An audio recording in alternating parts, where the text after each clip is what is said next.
ভেবেছিলাম এসএমআর করব, কিন্তু আমার আর এসএমআর করা হলো না।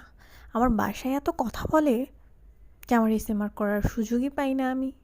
যাই হোক, সকালে নাস্তা নিলাম রুটি আর এটা গতকালের ওই টাকি মাছ, না টাকি মাছ না, শোল মাছ দিয়ে আম্মু রান্না করেছিল এই লাউটা।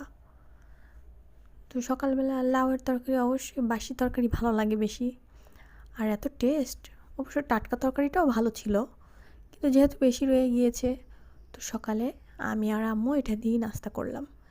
সাথে নিলাম এই 3-4টা মরিচ।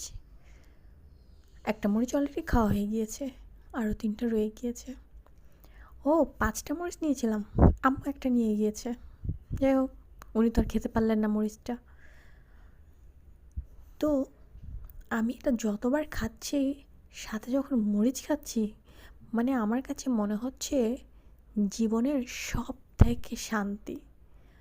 এত স্বাদ এই খাবারটার, মানে বলার বাইরে। আমি এভাবেই খেয়েছি পুরো খাবারটা। ভালো লেগেছে না? খেয়ে দেখবেন, শোল মাছ দিয়ে রান্না যখন হয় তখন এটা খেয়ে দেখবেন। যদি ভালো না লাগে, পয়সা হজম না, পয়সা